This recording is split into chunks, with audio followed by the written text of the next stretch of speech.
मुसलमानों के लिए अल्लाह अज़्ज़ व जल की तरफ से दो ईदें दी गई हैं।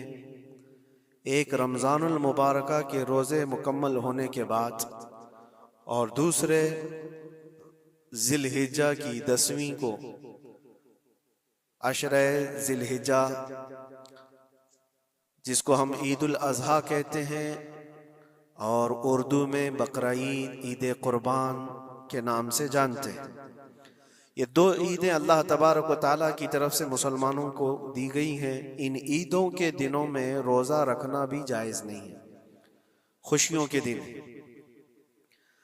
और ये जो अय्याम चल रहे हैं पहली ज़िलहिज्जा से लेकर 10वीं ज़िलहिज्जा तक, इसका जिक्र तो अल्लाह ताला ने कुरान में यूं फरमाया, वल फज्रि व लयालिन अश्र, फजर की कसम और 10 रातों की कसम। और वो 10 रातें कौन सी हैं? पहली ज़िलहिज्जा से लेकर 10वीं ज़िलहिज्जा तक की रात। ये 10 रातें इतनी अजमत वाली हैं कि अल्लाह खुद इनकी कसम फरमा रहा है, अल्लाह इनकी कसम याद फरमा रहा है। और इन अय्याम में जो आमाल किए जाते हैं अल्लाह की बारगाह में मकबूल होते हैं। ये हुर्मत वाले महीनों में से एक महीना है। ज़माने जाहिलियत में भी इन महीनों में जंग व जिदाल नहीं किया जाता था। कोई भी जंग चल भी रही हो तो ये महीने आते तो जंग रोक दी जाती थी, क्योंकि ये हुर्मत वाले महीने। तो ज़िलहिज्जा के महीने में हम और आप अभी अपनी जिंदगी की सांसें ले रहे हैं, लेकिन कुर्बानी के मुतालिक जैसे कि लोगों के दिलो दिमाग में एक कॉन्सेप्ट और फिर फैलाया हुआ एक कॉन्सेप्ट और इस्लामी कॉन्सेप्ट, तीनों में क्या चीजों का फर्क है। इस्लाम कौन सी कुर्बानी चाहता है, लोगों ने क्या प्रोपेगेंडा फैलाया है और अवाम के जहन में क्या बैठा हुआ है, तीनों को हम थोड़ा सरसरी नजर से देखते हैं। सबसे पहली चीज तो ये है, इस्लाम जिस कुर्बानी की बात कर रहा है, कुरान में अल्लाह फरमाता है, लन यनालल्लाह लुहुमुहा वला दिमाउहा, न तुम्हारा गोश्त न तुम्हारा बहाया हुआ खून अल्लाह तक पहुंचता है, वलाकिन यनालुहु तक़वा मिनकुम, बल्कि उसके पीछे जो तुम्हारा तक़वा है वो अल्लाह तक पहुंचता है। तुम्हारी नीयत देखी जा रही है, तुम्हारा इखलास देखा जा रहा है। इसीलिए कहा गया कोई गोश्त खाने की नीयत से कुर्बानी करता है तो उसकी कुर्बानी होगी ही नहीं। गोश्त की नीयत से अगर किसी ने कुर्बानी किया उसकी कुर्बानी नहीं है। या फिर अगर ज़बह करने के बाद बेचने की नीयत किया गोश्त में से कुछ हिस्सा, वो तिजारत की नीयत किया हुआ है, तब भी उसकी कुर्बानी नहीं है। कुर्बानी सिर्फ वो है जो खालिस अल्लाह की रजा के लिए करे, जो अल्लाह ताला ने हुक्म फरमाया मुझे और अल्लाह करीम के हुक्म पर अमल पैरा होते हुए मैं कुर्बानी कर रहा हूँ, ये इस नीयत के साथ जिसने कुर्बानी किया उसकी कुर्बानी कबूल है। ये इस्लाम चाहता है आपकी कुर्बानी। और लोगों के दिलो दिमाग में जो अक्सर बैठा हुआ है वो ये है कि मौसम आ रहा है, सब कर रहे हैं तो हमको भी करना चाहिए। और कुछ लोग फैशन के तौर पर, कुछ लोग बच्चों की जिद पर कुर्बानी कर गए। ये लोगों के ज़हन दिमाग में बैठा हुआ है। नहीं मेरे अजीजों, जो मालिक निसाब है उस पर कुर्बानी वाजिब है। यहाँ तक कि अल्लाह के नबी सल्लल्लाहु अलैहि वसल्लम ने इरशाद फरमाया, इस्तिताअत होने के बाद, मालिक निसाब होने के बाद जिसने कुर्बानी नहीं किया, हुजूर फरमाते हैं वो हमारी ईदगाह के करीब भी ना आए। हुजूर अकरम सल्लल्लाहु अलैहि वसल्लम फरमाते हैं वो हमारी ईदगाह के करीब ना आए। उसके लिए दुनिया में ये वईद है तो आखिरत में उसका अजाब और है। तीसरी चीज, जो प्रोपेगेंडा क्या फैला हुआ है कुर्बानी को लेकर, एक बहुत बड़ा प्रोपेगेंडा है। इस्लाम के खिलाफ कुछ भी बात फैलाने के लिए लोगों को सिर्फ एक छोटी सी सुई चाहिए कि उनका एक फैलाया हुआ ये प्रोपेगेंडा कि लाखों हजारों एनिमल्स इसमें काट दिए जाते हैं, ज़बह कर दिए जाते हैं, खून बहाया जाता है, इसका हासिल क्या होता है? जीवित चीजों को मार दिया जाता है। मेरे अजीजों, लोग ये बातें तो सिर्फ और सिर्फ इस्लाम के खिलाफ करने के लिए फैलाते हैं, जबकि मैं आपको बताऊं दुनिया के तकरीबन मज़ाहिब में कुर्बानी का कॉन्सेप्ट मौजूद है। अक्सर दीनों में वो अलग अलग अंदाज है, कहीं बलि चढ़ाना हो गया है, कहीं देवता को कुछ पेश करना हो गया है। कुर्बानी का कई जगहों पर ये कॉन्सेप्ट मौजूद है, लेकिन कोई अपने गरेबान में झांकता थोड़ी ना, दूसरे के घर में झांकने की आदत ज्यादा होती है। इस्लाम की कुर्बानी लोगों को नजर आती है कि मुसलमान जितना प्रैक्टिकल है अपने दीन पर, दुनिया में कोई भी अपने दीन पर इतना प्रैक्टिकल नहीं है। कोई भी अपने दीन पर इस तरह पाबंदी से अमल करने वाला मिलता नहीं। जलन इसी बात की तो है कि कोई पोस्टर नहीं लगाते, कोई ऐलान नहीं करते, और जुमा में पूरी सफे इनकी भरी नजर आती। कौन तुम्हें प्रचार करके जुमा में बुलाता है? वो खालिक कायनात की तरफ से तुम्हारा जो लगाव है, वो जो तुम्हें खींच कर घरों से मस्जिदों में लाता है। फितनों का दौर है, उसके बावजूद जुमा में कोई भी मस्जिद ऐसी नहीं होगी जो खाली पड़ी हुई। मुसलमान आज के दौर में भी अपने दीन पर अमल पैरा है, और ये तकलीफ का सबब बन जाता है दूसरों के लिए। इसी तरह कुर्बानी के अय्याम आते हैं तो कुछ मॉडर्न ख्यालात वालों को ला करके हमारे दरमियान पेश किया जाता है। वो ऐसी मीठी मीठी बातों के जरिए से तुम्हें लुभाने की कोशिश करें। इतने पैसे खर्चा करने के, 40,000 का 50,000 का बकरा लेने से बेहतर है किसी गरीब को मदद कर दिया जाए, किसी का घर बना दिया जाए, किसी का राशन पहुंचा दिया जाए। मियाँ वो साल भर हम करते हैं अल्हम्दुलिल्लाह, कुर्बानी के दिनों में ही क्यों? अल्लाह के नबी सल्लल्लाहु तआला अलैहि वसल्लम की हदीस सुन, हुजूर पाक सल्लल्लाहु तआला अलैहि वसल्लम फरमाते हैं कुर्बानी के दिन यानी जिलहिज्जा की 10, 11 और 12, ये 3 दिनों के अंदर हुजूर फरमाते हैं कोई अमल दुनिया में कुर्बानी से ज्यादा अहमियत अल्लाह के नजदीक नहीं रखता। कोई अमल अल्लाह को इससे ज्यादा प्यारा नहीं है कुर्बानी। और एक बात मैं आपको बताऊं, लोग हमें जालिम की शक्ल में पेश करते हैं कि काट देते हैं, ज़बा कर देते हैं। हम अपनी मर्जी से अगर काटें, अपनी ख्वाहिश के लिए काटें तो हराम है, और जिसने खुद जान डाला है उसके हुक्म पर काटें तो ये हराम नहीं है, ये उसके हुक्म की फरमाबरदारी है। एक बात याद रखो, जानवर तो ये बकरा हो, भैंस हो, ऊंट हो, जिनकी कुर्बानियां होती हैं ये अलग। जो मछली खाते हैं उसमें भी अगर कोई इंटरटेनमेंट के लिए शिकार करता है कि अपनी तफरीह कल्ब के लिए, तो उस मछली का शिकार करना भी हराम है। हाँ, खाने की नीयत है, तिजारत की नीयत है, तो मकसद के तहत अगर मछली पकड़ रहा है तो उसके लिए जायज है। इस्लाम यूं ही किसी चीज की जान लेना और खून बहाने का हुक्म नहीं देता। अल्लाह तबारक व तआला का हुक्म है, और उसने कायनात को जिस अंदाज से बनाया है, इन जानवरों को अल्लाह ताला ने हमारे खाने के लिए बनाया है, जिसकी वजह से ये कुर्बान किए जाते हैं। और अगर मैं कहता हूं सारे जानवरों की कुर्बानी बंद करके देख लो, फिर जानवर ही रहेंगे, तुम्हारा रहना मुश्किल हो जाएगा। इस्लाम की ये कुर्बानियां तो साल में एक मर्तबा होती है ना, जो एक दिन की जाती है, 10वीं जिलहिज्जा से 12वीं को। अगर नौजवानों में एक दावत देता हूं, जाओ, आज तो AI का जमाना है, कुछ भी पूछो तो ला करके तुम्हारे सामने रख देगा सारा डेटा। जरा ये भी डेटा निकाल करके देख लो कि साल भर में KFC में कितनी चिकन ज़बा होते हैं पूरी दुनिया भर में पर डे। मैकडोनल्ड सिर्फ चिकन ही नहीं बेचता, गाय का गोश्त भी बेचता है पूरी दुनिया भर में, जिसको यहाँ पर भी बहुत सीने से लगा करके रखे गए हैं। पूरी दुनिया भर में उनका इस्तेकबाल है, क्योंकि अमेरिकन कंपनियां हैं, बाप दादा की कंपनियां हैं, इनको कोई आंख नहीं दिखा सकता। और इंटरनेट के डेटा के हिसाब से पर डे 68,000 गाय तो मैकडोनल्ड ज़बह करता है। पर डे की बात कर रहा हूं, साल भर की नहीं।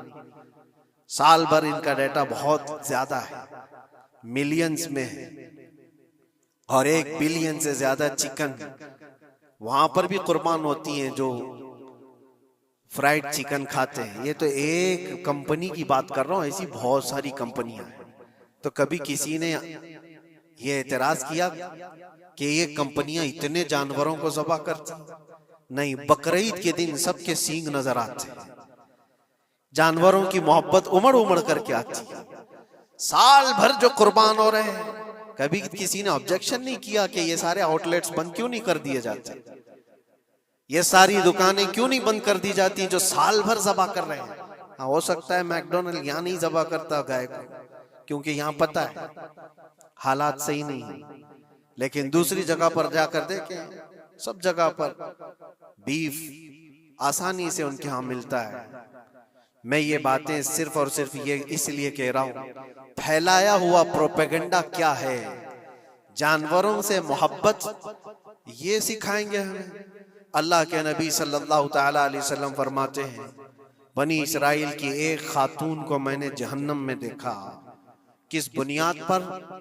फरमाते हैं वो इबादत गुजार थी, जायदा थी, परहेजगार थी, लेकिन एक बिल्ली पाली हुई थी और उसने कभी इबादत करनी होती तो 2-2 दिन 3-3 दिन तक अपने कमरे में गोशा नशीन हो जाती थी अकेली, और उसने अपनी बिल्ली को एक जगह पर गले से रस्सी लगाकर बांध दी और 3 दिन तक वो अपनी इबादत में रही, मसरूफ रही। और 3 दिन के बाद उसे ख्याल आया तो जाकर देखी बिल्ली मर चुकी थी। हदीस पाक में, सही हदीस है, अल्लाह के नबी सल्लल्लाहु अलैहि वसल्लम फरमाते हैं, सिर्फ इस बुनियाद पर अल्लाह तबारक व तआला वो इबादत करने वाली औरत को जहन्नम में भेज दिया। जो मेरी मखलूक पर रहम नहीं करता वो रहम के काबिल नहीं है। ये सिखाएंगे हमें जानवरों पर रहम करना। हम जिस जानवर को ज़बह करते हैं वो अल्लाह के हुक्म से करते हैं, उसके अलावा किसी भी जानवर को जुल्म करना, अल्लाह के नबी सल्लल्लाहु ताला अलैहि वसल्लम की हदीसों में से ये है कि जानवर पर जुल्म करना जिम्मी पर जुल्म करने से बड़ा है। और जिम्मी क्या है? जिम्मी वो जो मुसलमानों के मुल्क में अमन के साथ रहने के लिए रिक्वेस्ट किया हुआ हो और इस्लामी हुकूमत उसे अमन दी हुई हो।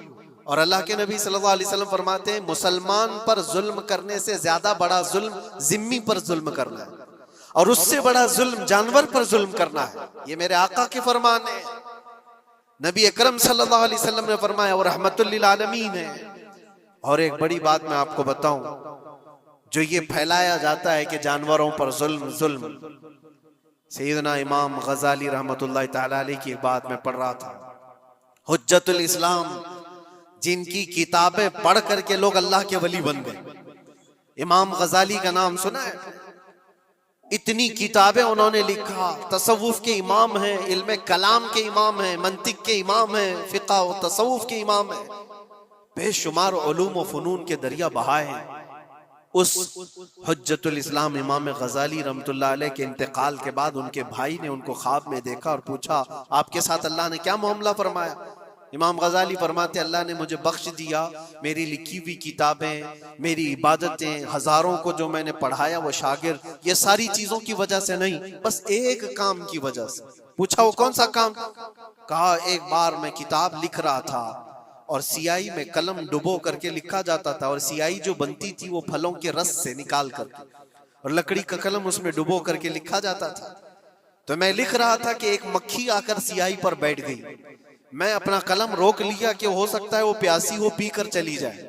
काफी देर तक वो मक्खी उस सियाही पर बैठी रही और पी करके जब वो उड़ गई तो फिर मैं अपना कलम चलाता रहा। ये बात तो जिंदगी में आई और गई, मैंने तो इसको छोटा समझा था, लेकिन मेरी मौत के बाद रब तबारक व तआला ने मुझे उठाकर फरमाया, जिसने मेरी छोटी मखलूक पर रहम किया, बस इस नेकी की बुनियाद पर मैं तुझे जन्नत अता करता हूं।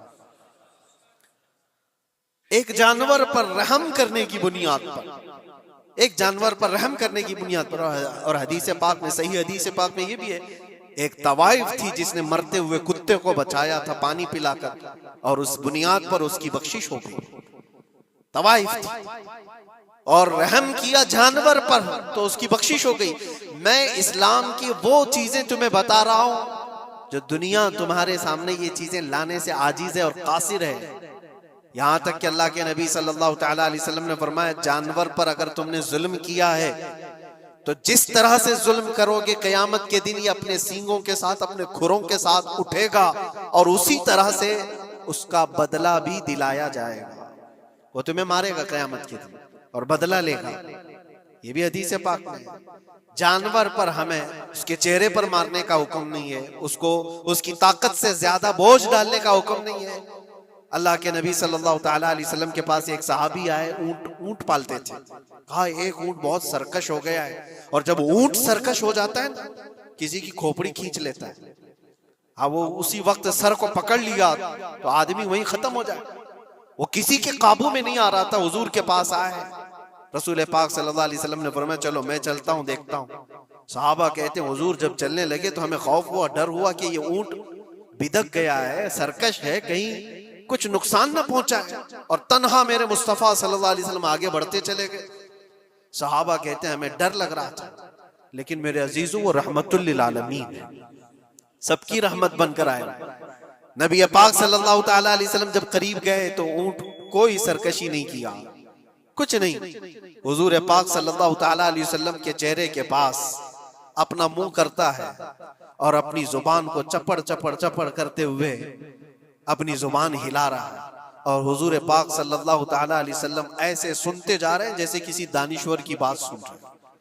फिर नबी पाक सल्लल्लाहु अलैहि वसल्लम ऊंट के मालिक की तरफ मुतवज्जे हुए और कहा यह ऊंट तेरी शिकायत कर रहा है, ये ऊंट तेरी शिकायत कर रहा है। ये सरकश इसलिए हुआ कि तू इसकी ताकत से ज्यादा बोझ इस पर डालता है और खाना इसको कम दिया करता है। क्या ये बात सही है? वो जो बद्दू थे, जो ऊंट के मालिक थे, उन्होंने चेहरा झुका लिया और कहा वादा करता हूं हुजूर पाक सल्लल्लाहु अलैहि वसल्लम से कि उससे ज्यादा, उसकी ताकत से ज्यादा बोझ नहीं डालूंगा और उसका चारा, उसके खाने का इंतजाम रोजाना किया करूंगा। नबी पाक सल्लल्लाहु अलैहि वसल्लम ने उस ऊंट की रस्सी पकड़ी और मालिक को दे दिया। फिर वो ऊंट उसी तरह ताबेदार होकर निकल पड़ा। ये इस्लाम में मेरे आका सल्लल्लाहु ताला अलैहि वसल्लम का अदल तो देखो, उनकी ताकत से ज्यादा का बोझ डालने का हुक्म नहीं है। और दुनिया ये प्रोपेगेंडा फैलाई हुई है कि यहाँ जानवरों को काटा जाता है। जो ज़िबाह करने का हुक्म है वो अल्लाह के हुक्म से। मेरे रब तबारक व तआला ने खुद जान डाली, हमारी जान का भी वही मालिक है, जानवरों के जान का भी वही मालिक। अगर अल्लाह का हुक्म ना होता तो हमें चूंटी मारने की भी इजाजत नहीं। अल्लाह का हुक्म ना होता तो हमें किसी को भी कुर्बानी करने की इजाजत नहीं होती। ये रब तबारक व तआला का हुक्म है, तो जाहिर सी बात है हम अल्लाह के बंदे हैं। रब तबारक व तआला जानवरों की कुर्बानी का हुक्म दिया, इसलिए हर साल बकरीद में मुसलमान कुर्बानी करते हैं। अगर अल्लाह चाहे तो अपने बेटों की कुर्बानी का भी हुक्म दे दे, और दिया है रब तआला ने, और वो भी करके दिखाया सैयदना इब्राहिम अलैहिस्सलाम। अल्लाह तबारक व तआला अगर हुक्म दे तो क्या तुम ऐसे मुसलमान नहीं हो? मुसलमान का मतलब होता है सर झुकाने वाला अल्लाह के हुक्म के आगे। ये नहीं पूछेगा कि क्यों है और कैसे है। मुस्लिम कहते हैं अपना सर झुका दिया अल्लाह की बारगाह में, उसके हुक्म के आगे। अल्लाह तबारक व तआला हमारी जानों का मालिक है। अगर वो चाहता तो हमारी कुर्बानी का हुक्म देता, हमारे औलाद का। लेकिन रब तबारक व तआला ने ये सुन्नत इब्राहिमी पर पूरी दुनिया को सवाब देने के लिए जानवरों की कुर्बानी का हुक्म अता फरमाया।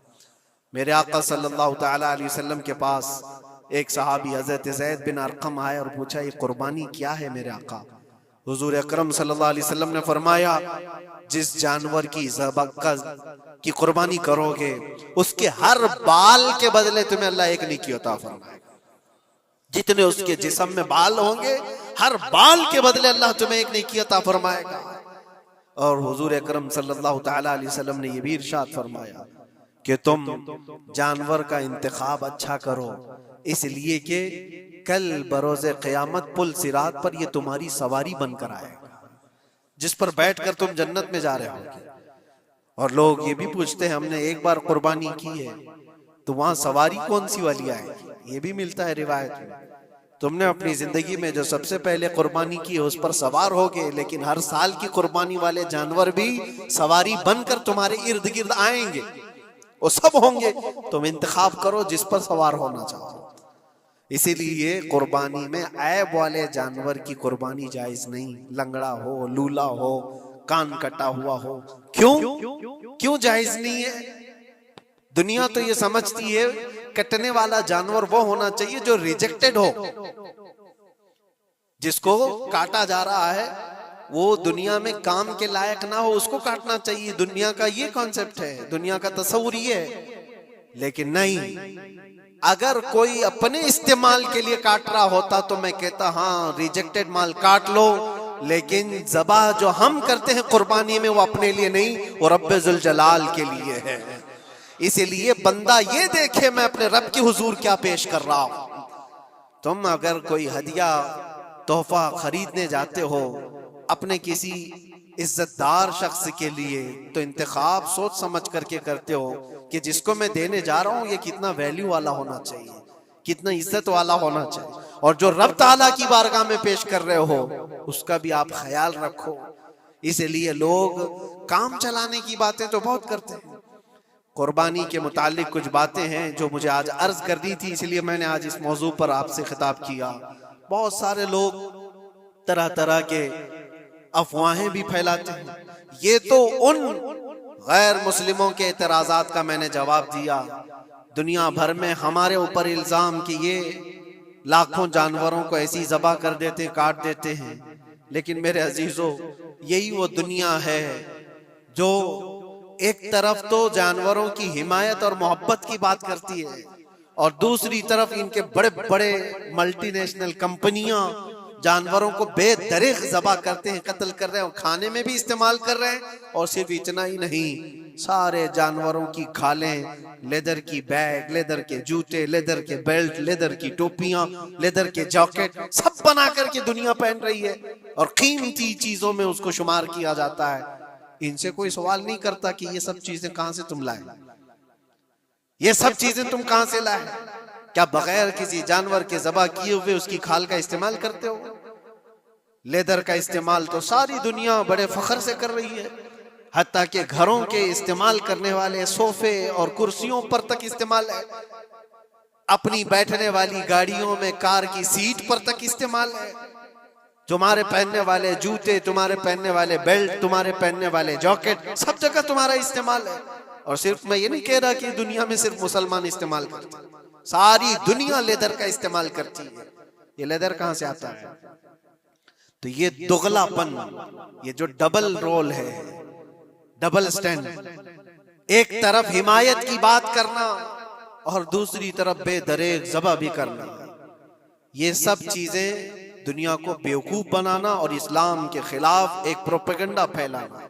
लेकिन ऐ मुसलमान, ज़हन और दिमाग में किसी ऐसे मॉडर्न कल्चर के ऐसा कोई फरेफ्ता हो, उसकी बातों में आकर तुम ये सोचो कि नहीं इतने पैसे मैं कुर्बानी के बजाय सदका कर दूं, किसी गरीब को दे दूं, नाजायज है। तुम्हारे ऊपर से कुर्बानी का वजूब खत्म नहीं होगा, वो उसी तरह से बाकी रहेगा और गुनहगार भी रहोगे। अल्लाह करीम से ज्यादा तुम रहम करने वाले नहीं हो, अल्लाह अरहमुर राहिमीन है। अल्लाह अरहमुर राहिमीन है। जब वो हुक्म अता फरमा रहा है तो क्या तुम्हारे दिल में उससे भी ज्यादा रहम है? तो कुर्बानी के दिनों में सिर्फ कुर्बानी ही होगी। अब कुछ जो चीजें ऐसी हैं फैलाई गई, देखें एक बात मैं आपको बताऊं, अल्लाह के नबी सल्लल्लाहु ताला अलैहि वसल्लम रहमतुल लिल आलमीन हैं, सबका मानना अकीदा है। वो रहमतुल लिल आलमीन रसूल सल्लल्लाहु अलैहि वसल्लम ने खुद अपने हाथों से कुर्बानी फरमाई, और एक दो नहीं 100 ऊंट आए थे, जिसमें से 63 ऊंटों को मेरे आका सल्लल्लाहु अलैहि वसल्लम ने नहर फरमाया। 63 ऊंटों को खुद हुजूर ने ज़बह फरमाया और उसके बाद हजरत अली मुर्तदा शेर खुदा रदी अल्लाह ताला अन्हु को दिया, बाकी के ऊंटों को तुम ज़बह करो। नबी पाक सल्लल्लाहु ताला अलैहि वसल्लम ने ये जो 100 ऊंटों को ज़बह फरमाया था ये अपने हज के मौके पर। और उसके अलावा एक हदीस पाक में ये भी है, हुजूर अकरम सल्लल्लाहु अलैहि वसल्लम ने जो 2 चितकबरे बकरे ज़बह किए थे। चितकबरे किसको कहते हैं? 2 कलर वाले, ब्लैक एंड व्हाइट जो होते हैं, अबलक उनको कहते हैं अरबी में। 2 मेंढे ज़बह फरमाए, एक नबी पाक सल्लल्लाहु ताला अलैहि वसल्लम ने अपनी जानिब से कुर्बान फरमाया और दूसरा पूरी उम्मत की तरफ से कुर्बान फरमाया। ये रसूल पाक सल्लल्लाहु ताला अलैहि वसल्लम के, इसीलिए तो मैं अर्ज करता हूँ मेरे अजीजों, हमारे इमाम ने सच कहा, जो न भूला हम गरीबों को रजा, याद उसकी अपनी आदत कीजिए। कुर्बानी साल में एक मर्तबा हो रही है, रसूल पाक सल्लल्लाहु ताला अलैहि वसल्लम कुर्बान कर देते अपने नाम से, वो तो किया ही, लेकिन कयामत तक आने वाली अपनी उम्मत की तरफ से भी खुद अपने हाथ से कुर्बानी फरमाए। आज उम्मत ये पूछती है मेरे अजीजों, कुर्बानी के लिए 1400 साल पहले तुम्हारे रसूल ने तुम्हारी जानिब से कुर्बानी की, और अल्लाह ने जिसको इस्तिताअत दी, जिसको ताकत दी, मैं ये चाहता हूं कि तुम्हारे ऊपर जो कुर्बानी वाजिब है, अपनी कुर्बानी करो, साथ में एक और कुर्बानी मेरे मुस्तफा की तरफ से करो, हुजूर अकरम सल्लल्लाहु अलैहि वसल्लम की तरफ, जबकि उनके एहसान का बदला पूरी उम्मत नहीं अदा कर सकती, लेकिन हम हदिये तशक्कुर के तौर पर अपनी तरफ से पेश कर सकते हैं। और कुछ लोगों ने ये समझ रखा है, एक बकरा लेकर के आते हैं, पूरे घर वालों की तरफ से कुर्बानी, एक बकरा पूरे घर वालों की तरफ से कुर्बानी। मेरे अजीजों, बकरा एक आदमी की तरफ से ही कुर्बान होगा जो मालिक निसाब है। घर में अगर 4 लोग मालिक निसाब है तो चारों पर कुर्बानी है, शोहर पर भी, बीवी पर भी, बेटे पर भी, जो जो मालिक निसाब है। मालिक निसाब का मतलब क्या है आप जानते हैं? जिसके पास 52.5 तोला चांदी या 7.5 तोला सोना या उसके बराबर की कीमत हो, दोनों में से किसी एक के बराबर की कीमत हो। इस जमाने में आप कैलकुलेट कर लो 52.5 तोला चांदी की कीमत क्या हो सकती है। उतनी अगर तुम्हारे पास रकम है, उतनी मालियत है तुम्हारे पास, तो तुम मालिक निसाब हो और तुम्हारे ऊपर कुर्बानी वाजिब है। कुर्बानी तुम्हारे ऊपर वाजिब है, और कुर्बानी वाजिब होने के लिए साल भर पैसे होना जरूरी नहीं, कुर्बानी के दिनों में अगर वो मालिक निसाब हुआ तब भी उस पर वाजिब है। ज़कात का हुक्म अलग है, कुर्बानी का हुक्म अलग है। और पूरे घर की तरफ से एक बकरा कुर्बान किया तो किसी का भी नहीं हुआ। अगर 4 लोग घर में रहते थे और चारों की तरफ से एक बकरा ज़बा किया और चारों का नाम लिया गया है, तो किसी के नाम से कुर्बानी नहीं हुई, क्योंकि पर्टिकुलर एक ही की तरफ से कुर्बानी हो सकती है। हाँ, बड़े जानवर में 7 हिस्से हो सकते हैं, वो ऊंट हुआ या बैल भैंस, ये जो बड़े जानवर हैं, इन जानवरों में 7 हिस्से हो सकते हैं और उनमें शरीक होना जायज है। लेकिन 7 लोग जो शरीक हो रहे हैं उनके लिए भी शर्त है, कोई एक बंदा भी उसमें गलत अकीदे वाला भी ना हो और गोश्त की नीयत से शरीक ना हुआ हो, बल्कि सब कुर्बानी की नीयत से आए हो तो सबकी कुर्बानी होगी। ये ख्याल भी रहे, जरूरी है। अब हालात ऐसे आ गए कि सबके लिए एक बकरा लेना अगर ताकत के भर नहीं है, इस्तिताअत नहीं है, तो वो बड़े जानवर में हिस्सा ले सकते हैं जहां पर ये कुर्बानियां हो रही हैं, शरीक हो सकते हैं। कुछ लोगों ने ये प्रोपेगेंडा भी फैलाया है हमारे दरमियान में से कि बड़े की कुर्बानियां जो होती हैं, इज्तिमाई कुर्बानियां, ये जायज नहीं है, आदमी को अपनी कुर्बानी के वक्त सामने होना जरूरी है। ऐसी बातें फैलाई गई हैं। मैं आपको हदीस पाक सुनाता हूं।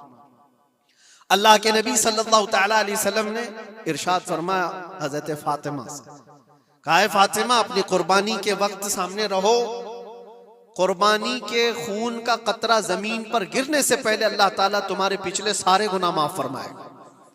हदीस पाक है, लेकिन साथ में दूसरी हदीस ये भी है, नबी पाक सल्लल्लाहु तआला अलैहि वसल्लम ने अपनी कुर्बानी का वकील हजरत अली को बनाया था कि अपनी नियाबत दे दी कि मेरी तरफ से तुम कुर्बानी करो। इस तरह से जो मुसलमान इस्तिताअत नहीं रखता खुद करने की, वो अपनी जानिब से किसी दूसरे को वकील बना सकता है, शरअन जायज है। किसी को भी वकालत दी जा सकती, नियाबत दी जा सकती है, मेरी तरफ से तुम कुर्बानी करो। जैसे कि घर में कोई औरत मालिक निसाब है, अगर यह हुक्म होता कि औरत खुद जाकर के करे तो कहां से करती? औरत किसी को वकील बना सकती है, अपने शोहर को कह दी या किसी को दे दिया पैसे कि मेरी जानिब से तुम कुर्बानी करो, यह जायज है बिल्कुल। जिन लोगों ने ये प्रोपेगेंडा फैलाया है हमारे दरमियान में कि कुर्बानियां नहीं होती, वो जाहिल लोग हैं, पढ़े लिखे लोग नहीं। शरई मसाइल को जाने बगैर इस तरह की बातें अवामुल नास में, अवामुल मुस्लिमीन में फैलाना ये गुनाह है। हाँ, इस बात को याद रखें, जो वकील है कुर्बानी का, उसके ऊपर जिम्मेदारी है कि वो जितने लोगों की कुर्बानी कर रहा है, जानवर शरीयत के मुताबिक का ले, ऐबदार जानवर की कुर्बानी ना करे। लागर हो, कमजोर हो, सींग टूटा हुआ हो, कान कटा हुआ हो, पैर कटा हुआ हो, दुम कटी हुई हो, या इतना कमजोर के चल नहीं सकता, खड़ा नहीं हो सकता, ऐसा ऐबदार जानवर ना ले। ये वकील की जिम्मेदारी है जो सबकी तरफ से कुर्बानी कर रहा है। और दूसरी चीज, ऐब किसको कहते हैं? ऐब किसको? कान में अगर सुराख है तो वो मकरू है, लेकिन कुर्बानी है उसकी। हाँ, सींग अगर बचपन उसके पैदाइशी नहीं आए थे तो जायज है उसकी कुर्बानी। आए थे और टूट गए तो उसकी मिकदार बताई गई है। 1/3 हिस्सा अगर टूटा है तो उस वक्त तक जायज है। उससे ज्यादा जड़ से टूटे हुए हैं तो कुर्बानी जायज नहीं। कोई पैर पूरा कटा हुआ है, दुम पूरी कटी हुई, ये ऐब में आता है। ऐबदार जानवर की कुर्बानी जायज नहीं। ये वकील करेगा, नहीं करेगा तो वो गुनहगार है।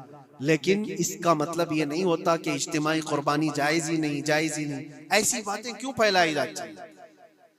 हदीस पाक में मिलता है कि नियाबत और दूसरे को वकालत देना जायज है। अब कुछ लोग ये भी फैलाते हैं कि कुर्बानी के जो हिस्से लिए जाते हैं, गोश्त दिया जाए तो उसकी कीमत अलग होती है, गोश्त ना लो तो उसकी कीमत अलग होती है। सब फैली हुई चीजें हैं। उसका रीजन भी पता करना चाहिए। ऐसी बगैर इल्म के बात करने से 4,000-5,000 रुपए का एक हिस्सा आता है अगर शहर में कोई बड़ा जानवर ज़बा करे, क्योंकि महंगा मिलता है बैल। और बाहर जब जाकर के कोई ज़बा कर रहा है तो वही एक हिस्सा 1,500 रुपए में, 2,000 में हो जाता है। तो कुछ लोगों को ये गलत फहमी फैलाई जाती है कि ये लोग करते ही नहीं है और ऐसे ही पैसे वसूलते हैं। ऐसा नहीं। दूर दराज कुछ इलाके ऐसे हैं, बंगाल है, उड़ीसा है, और भी कई इलाके बिहार के, जहां पर बड़े जानवर निहायत ही सस्ते दाम में मिलते हैं। बल्कि वहां पर जानवरों की कीमत सिर्फ 5,000, 6,000 और 10,000 के नीचे होती है, बड़े जानवरों की, जो हमने देखे हैं। वहां जाकर कुछ तंजीमें कुर्बानी करती हैं। अगर वो सही तरीके से शरीयत के मुताबिक जानवर लेकर के कर रहे हैं तो कोई हर्ज नहीं। चाहे वो 200 रुपए हिस्से में भी करता हो, कोई हर्ज नहीं। कीमत मैटर नहीं करती, जानवर मैटर करता है। कीमत चाहे जितनी भी हो रही हो। इस चीज को आज वजाहत करना जरूरी था, इसलिए मैंने आपके सामने बयान किया। गलत फहमियों में ना फैले, गलत फहमियां ना फैलाएं, खुद भी बचे। हाँ, अफजल क्या है? अफजल तो ये है कि अल्लाह ने तुम पर वाजिब किया, तुम जाओ अपने हाथ से करो, तुम जाओ। क्योंकि हदीस पाक में मिलता है कि तुम अपने हाथ से कुर्बानी करो अगर ताकत रखते हो। उसके खून का कतरा गिरने से पहले तुम्हारे पिछले सारे गुनाह अल्लाह माफ फरमाएगा। यह अफजल है। ये सारी बातें थी जो ईद कुर्बान से रिलेटेड थी। अल्लाह करीम हम सबको उसकी रजा के लिए कुर्बानी करने की तौफीक अता फरमाए। लेकिन साथ में एक बात ये भी याद रखें, जब बंदा कुर्बान कर रहा होता है तो उसके अंदर ये नीयत भी हो, जैसे सैयदना इब्राहीम अलैहिस्सलातु तस्लीम को अल्लाह ताला ने क्या फरमाया था?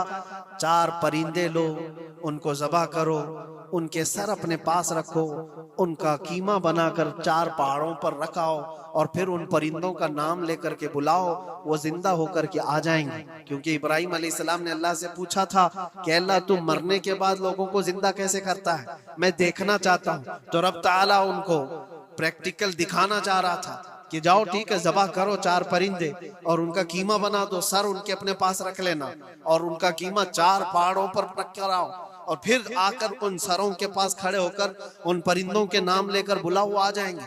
इब्राहीम अलैहिस्सलाम ने इसी किया। 4 परिंदे लिए थे। क्या क्या लिए थे आपको मैं बताऊं? एक मुर्गा था, एक कौवा था, एक कबूतर था और एक मोर था। परिंदों के नाम याद रख लें। कौवा है, मुर्गा है, कबूतर है और मोर है। चारों को ज़बा किया, उनके सर अपने पास रखे और जिस्म के सब कीमा बना दिया और 4 जगह पर मिक्स करके उनको रखा है। फिर आकर यहाँ खड़े हुए और पुकारा उन परिंदों का नाम लेकर, अल्लाह के हुक्म से आ जाओ। वो कीमा हवा में उड़ा, जिस्म बना और वैसी बगैर सर के उड़ता हुआ आया और अपने अपने सर से जुड़ करके वो जिंदा परिंदा हो गया। कुरान पाक में ये है मौजूद।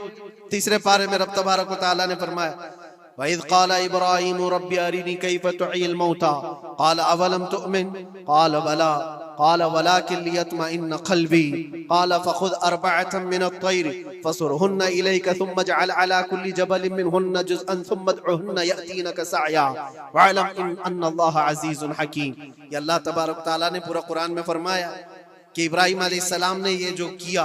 अब सुनिए, सबअ सनाबिल शरीफ में मीर अब्दुल वाहिद बिलगरामी रहमतुल्लाह अलैह लिखते हैं कि 4 परिंदों का जो इंतखाब हुआ था ना, 4 परिंदे जो चुने गए थे, कौन से थे? कौवा, मुर्गा, कबूतर, मोर। असल में जो है इनकी हर एक की एक एक खासियत है। कौवा लालची बहुत होता है, कौवा लालची बहुत होता है। मुर्गा, उसके अंदर शहवत बहुत ज्यादा है, औरत की ख्वाहिश। मुर्गे के अंदर ख्वाहिश शहवत ज्यादा होती है। और कबूतर के अंदर दोस्ती करने की आदत ज्यादा होती है, जल्दी दोस्ती करता है। और मोर के अंदर दिखावे की आदत ज्यादा होती है, अपनी खूबसूरती का इजहार बार बार करता है। तो ये 4 चीजें उनके अंदर है, ये 4 परिंदों के अंदर। सूफिया इकराम फरमाते हैं, दर हकीकत आपको हुक्म था इन जानवरों को ज़बा का नहीं था। कौवे की लालच को ज़बा करो, मुर्गे की शहवत को ज़बा करो, और बिना वजह के कबूतर की जो दोस्ती है हर आयरे गैरे से, इस दोस्ती के कद को कता करो, और मोर के दिखावे की आदत को ज़बा करो। ये 4 बुरी आदतों को ज़बा करो तो अल्लाह की कुदरत के मुशाहिदे देखने मिलेंगे। दर हकीकत वहां पर सूफिया इकराम में फरमाते हैं, और यही बात है कि शैतान को जब कंकरियां मारने के लिए हुज्जात जाते हैं, वो तो एक पिल्लर है जिसको कंकरियां मारते हैं। वहां एक पिल्लर है, उस पिल्लर को कंकरियां मार करके आते हैं। लेकिन मेरे अजीजों, तसव्वुर ये होनी चाहिए, जिंदगी भर जो शैतान मुझे बहकाता है, मैं उसको कंकरियां मार रहा हूं। अगर तुम्हारी नीयत साले हुई और कंकरी लग गई तो यकीनन जिंदगी भर शैतान की शरारतों से महफूज हो जाओ। तुमने अपने शैतान को जख्मी कर दिया, इसीलिए जिसका हज कबूल हो जाता है उसकी कंकरी वहां से उठा ली जाती। वरना तो 40 लाख लोग 70-70 कंकरियां मार करके आए तो पहाड़ बन जाना चाहिए, लेकिन कोई पहाड़ नहीं होता वहां कंकरियों का। जाकर देखे, ना ही उसको उठाया जा रहा है। लेकिन हदीस पाक में जिस हाजी का हज कबूल होता है उसकी कंकरियां उठा ली जाती है। वो शैतान को लग चुकी है, तो नीयत का दारो मदार है। इसीलिए सबसे पहले मैंने आयत यही पढ़ी। रब ताला फरमाता, लन यनालल्लाह लुहुमुहा वला दिमाउहा वलाकिन यनालुहु तक़वा मिनकुम। हरगिज हरगिज तुम्हारा गोश्त, तुम्हारा बहाया हुआ खून अल्लाह तक नहीं पहुंचता, बल्कि इसके पीछे जो तुम्हारी खालिस नीयत है, जो तक़वा है, वो अल्लाह तक पहुंचता है। कुर्बानियों में ये नियत करो कि रब तबारक व तआला, मैं अपनी सारी ख्वाहिशात को ज़बह कर रहा हूँ, मौला मुझे बुरी ख्वाहिशात से जिंदगी भर महफूज फरमा दे। व आखिरु दावाना अनिल हम्दुलिल्लाहि रब्बिल आलमीन। अस्सलामु अलैकुम।